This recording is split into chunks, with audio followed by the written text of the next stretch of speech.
5 mantan bintang timnas paling layak jadi asisten John Hartman: Christian Gonzalez, Bambang Pamungkas, Greg Nwokolo, legenda Papua Boas Solosa, dan Evan Dimas.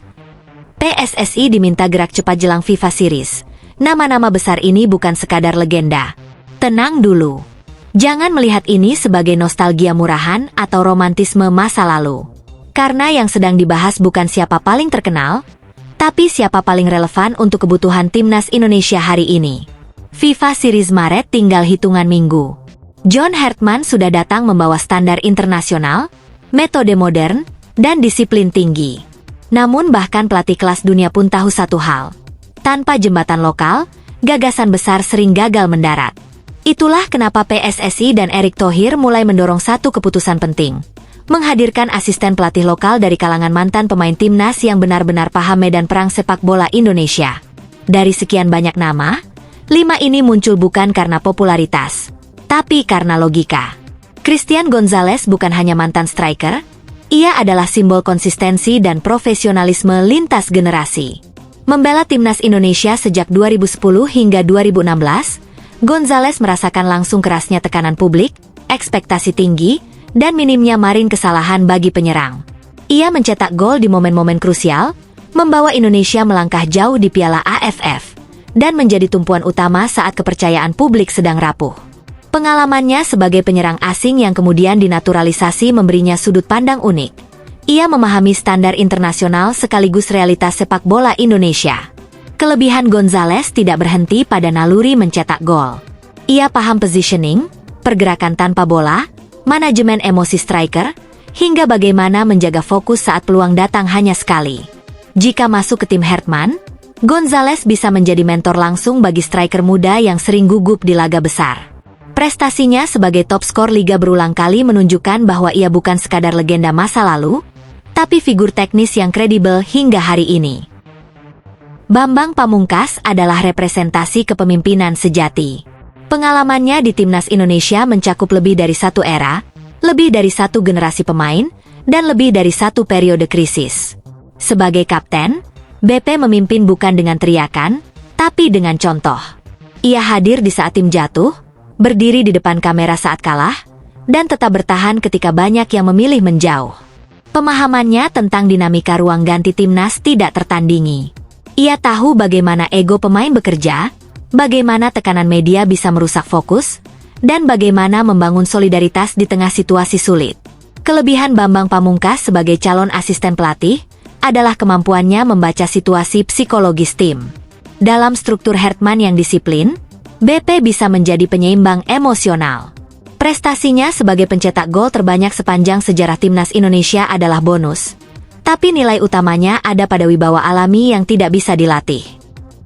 Boas Solosa adalah talenta murni yang lahir dari insting, bukan skema. Bersama timnas, Boas dikenal sebagai pemain yang berani, eksplosif, dan tak takut mengambil risiko. Ia merasakan langsung bagaimana kreativitas seringkali disalahpahami sebagai indisiplin. Padahal Boas justru memahami satu hal penting dalam sepak bola modern. Tidak semua pemain bisa dikekang dengan pola kaku. Kelebihan Boas ada pada kemampuannya membaca ruang secara alami, menciptakan peluang dari situasi tidak terduga, dan memecah kebuntuan saat taktik buntu. Jika masuk ke tim Hartman, Boas bisa menjadi penerjemah antara struktur dan kreativitas. Ia bisa membantu pemain-pemain menyerang Indonesia tetap bebas berekspresi tanpa kehilangan tanggung jawab taktik. Prestasinya bersama Persipura dan kontribusinya di timnas menjadikannya figur yang dihormati, terutama oleh pemain dari wilayah timur yang sering merasa kurang terwakili. Greg Nwokolo adalah contoh pemain adaptif yang sangat dibutuhkan dalam sepak bola modern. Pengalamannya di timnas Indonesia membentuknya sebagai pemain serba bisa, yang paham berbagai peran dalam sistem berbeda. Ia pernah bermain sebagai winger, second striker, hingga gelandang serang. Dari situ, Greg memahami pentingnya transisi, fleksibilitas posisi, dan pressing kolektif. Kelebihan Greg terletak pada pemahaman detail permainan. Kapan harus melebar, kapan masuk ke half space, kapan menekan, dan kapan menahan tempo. Dalam tim kepelatihan Hartman, Greg bisa berperan besar sebagai penghubung taktik. Ia bisa membantu menjelaskan sistem modern kepada pemain lokal dengan bahasa yang mereka pahami.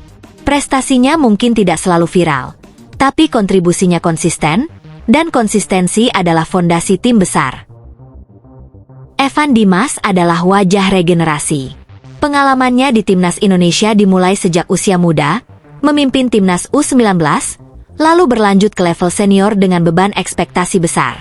Ia pernah merasakan euforia, kritik pedas, cedera, hingga tekanan sebagai simbol harapan. Kelebihan Evan ada pada kecerdasan bermain dan pemahaman tempo. Ia tahu kapan mempercepat, kapan menenangkan permainan. Pengalamannya bermain di luar negeri memberinya perspektif berbeda tentang profesionalisme dan standar latihan. Jika Evan masuk sebagai asisten pelatih, manfaatnya sangat strategis. Ia bisa menjadi jembatan generasi, menghubungkan pelatih dengan pemain muda, menerjemahkan instruksi teknis menjadi bahasa lapangan yang mudah dipahami. Prestasinya di level junior hingga senior menjadikannya figur yang relevan, bukan sekadar nostalgia. 5 nama ini bukan kumpulan legenda tanpa fungsi. Mereka adalah aset strategis. Mereka memahami tekanan mengenakan lambang Garuda, tahu rasanya dihujat publik, dan paham bahwa membela timnas bukan sekadar soal taktik, tapi mental. John Hartman membutuhkan tim yang kuat secara struktural sekaligus kontekstual. Dan waktu tidak berpihak. FIFA Series Maret sudah di depan mata. Keputusan harus cepat. PSSI tidak bisa menunda. Jika 1 atau 2 dari 5 nama ini benar-benar masuk tim kepelatihan, itu bukan langkah mundur. Itu justru langkah paling masuk akal. Sepak bola modern tidak menolak masa lalu, ia memanfaatkannya. Dan Indonesia, untuk pertama kalinya dalam waktu lama, punya peluang menyatukan ilmu global dan pengalaman lokal dalam satu ruang ganti.